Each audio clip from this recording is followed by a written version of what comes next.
Bonjour et bienvenue sur Africa 24 dans cette nouvelle édition du Non-Stop Info. Voici les titres. Des manifestations dispersées samedi dans la capitale N'Djamena. L'opposition tchadienne voulait dénoncer le 6e mandat du président Idriss Déby Itno. Les rassemblements se sont également soldés par plusieurs arrestations. Hausse des prix des hydrocarbures à compter de ce 23 mars au Burkina Faso. Une augmentation de 10 francs CFA par litre pour le prix, entre autres, du Super 91, du gasoil et du pétrole. Focus à suivre également dans ce journal sur les ambitions de la Banque africaine de développement qui entend se montrer plus active dans l'aide à apporter au continent dans le combat contre les effets du changement climatique. Mais tout d'abord, l'ex-président centrafricain renversé en 2013, François Bozizé, désormais à la tête de la rébellion qui a lancé mi-décembre 2020 une offensive visant à renverser l'actuel chef de l'État, Faustin Archange Touadéra. La coalition des Patriotes pour le changement a indiqué que François Bozizé avait répondu favorablement à l'appel des 6 groupes armés membres de la CPC. Au Tchad, l'opposition déplore les arrestations qui ont suivi les marches qui ont eu lieu samedi dans la capitale N'Djamena. Des partis politiques et organisations de la société civile avaient appelé à manifester contre le 6e mandat du président Idriss Déby Itno, candidat à sa propre succession le 11 avril prochain. Reportage Mamad Ramadan commenté par Marie-Raphaël Antolo.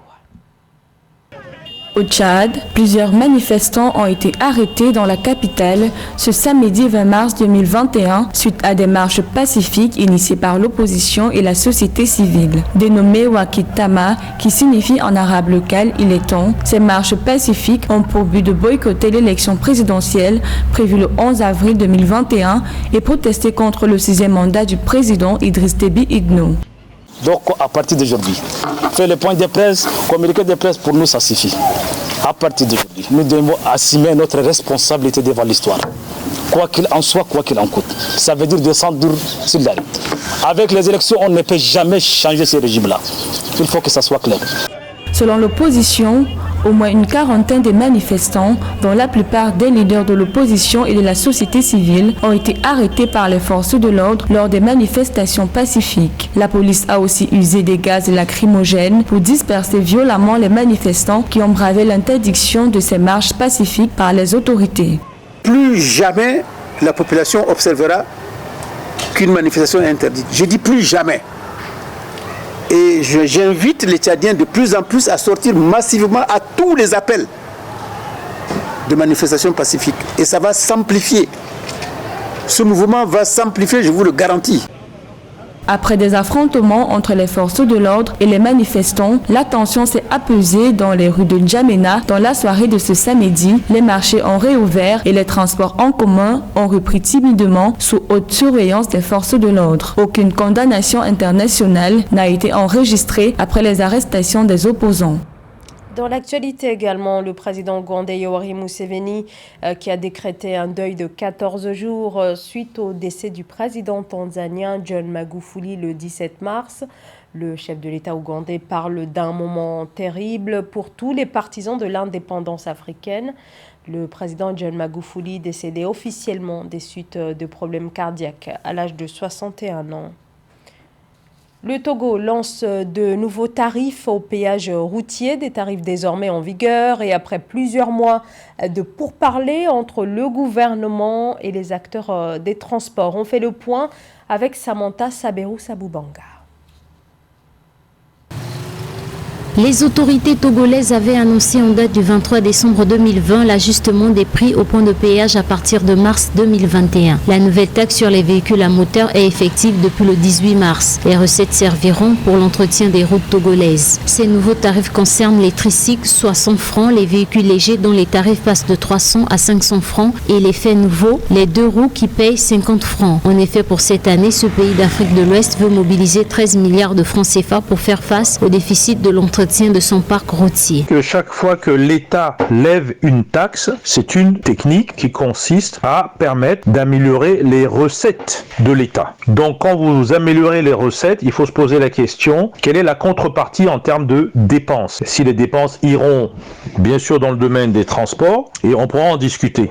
La réalité est que, en améliorant les recettes sur les véhicules, il n'y a pas de différenciation. Ces nouveaux tarifs ont été adoptés après des concertations entre le gouvernement et les associations des transporteurs au Togo. Ainsi, les acteurs de la filière ont donné l'assurance que les tarifs des transports restent inchangés. Notons que depuis 2005, l'État du Togo déclare avoir livré 200 km de routes bitumées dans toutes les 5 régions économiques du pays. Le coût investi dans ces infrastructures s'élève à plus de 1,500 milliards de francs CFA. Alors, comme il s'agit de recettes, par définition, ça rentre dans le budget général du pays et donc dans la richesse nationale, que souvent on peut réduire en économie au produit intérieur brut.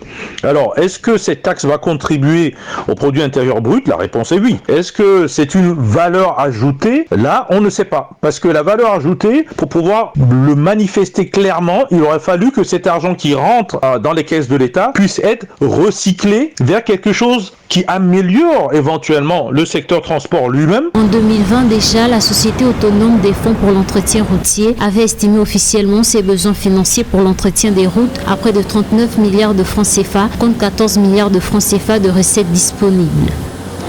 En plus de la crise sanitaire ayant entraîné une aggravation de la crise économique, les Burkinabés vont devoir faire face à cette nouvelle hausse des prix. Les autorités ont décidé de revoir à la hausse les prix des hydrocarbures à partir de ce mardi. Une augmentation par exemple de 10 francs CFA par litre pour le prix du Super 91 et du pétrole. Samantha Saberou Saboubanga.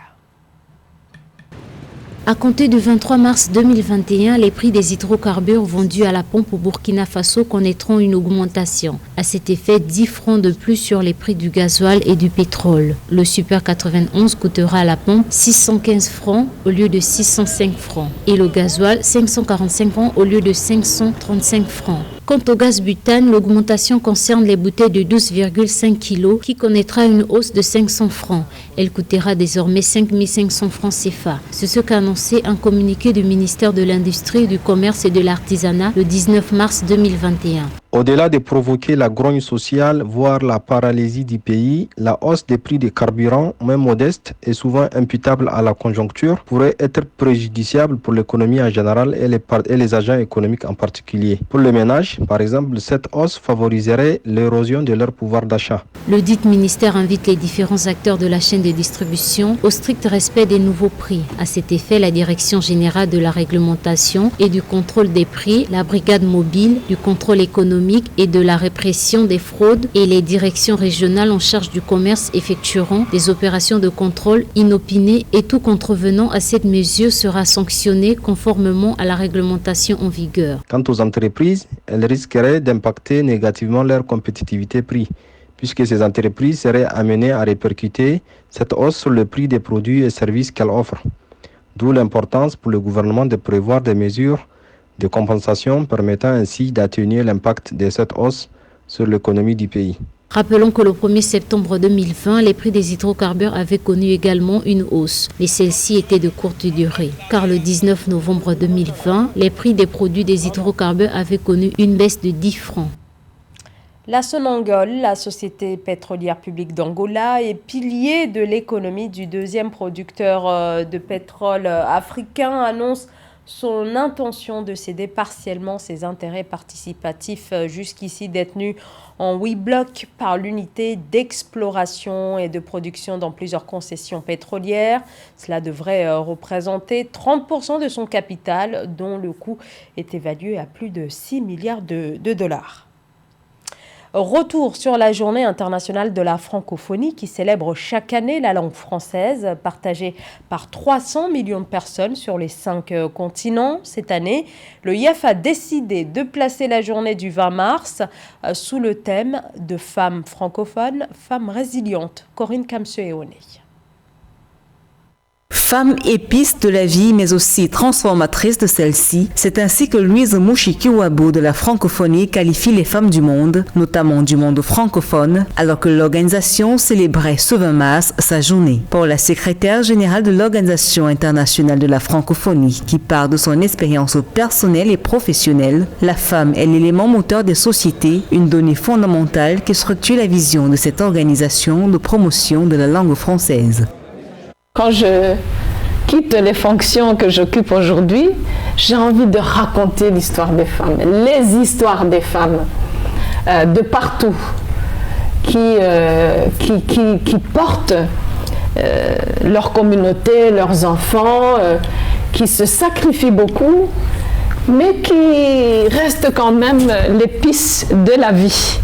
La femme, c'est l'épice de la vie. La femme, c'est la transformatrice des communautés, des sociétés.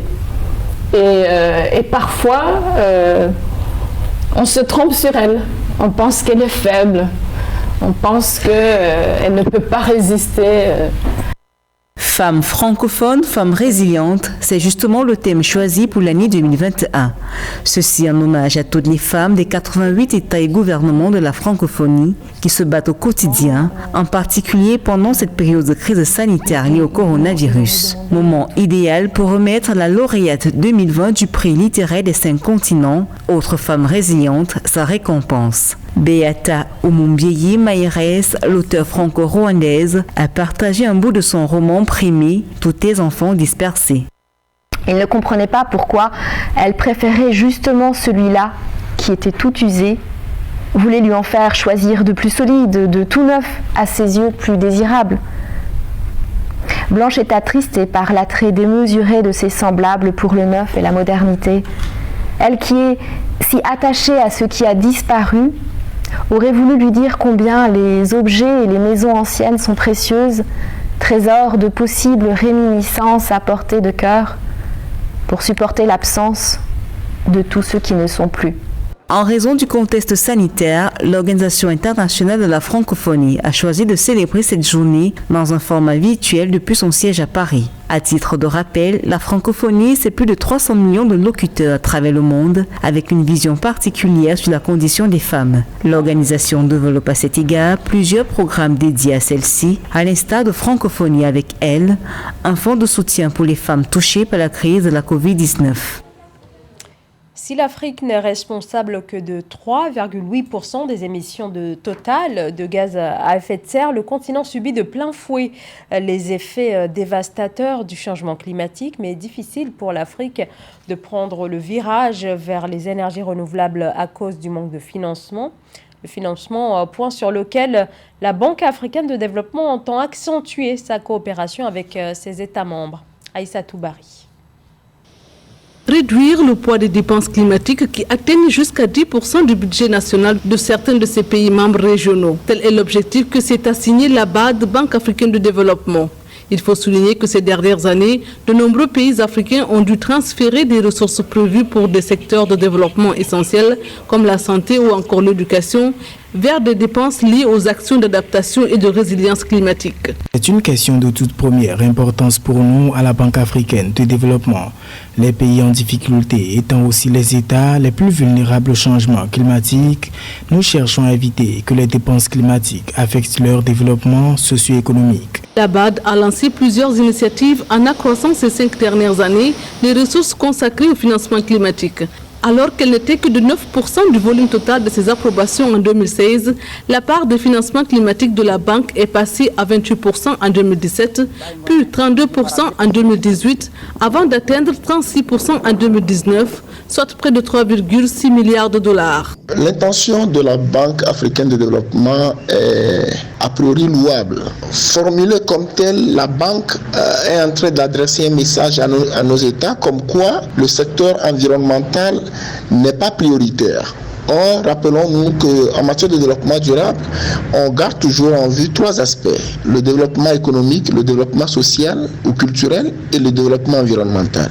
Mettre 10% de son budget national sur les questions environnementales au niveau national n'est pas exagéré. Donc, la question n'est pas de réduire ce pourcentage-là au risque de faire croire que d'autres secteurs sont plus importants que le secteur environnemental. Alors que lorsque le secteur environnemental est menacé, les autres activités le sont également. Face à l'urgence climatique marquée ces dernières années par des cyclones, inondations et sécheresses, en partenariat avec le Centre mondial pour l'adaptation, la Banque ambitionne d'accélérer les actions d'adaptation et de résilience climatique en Afrique.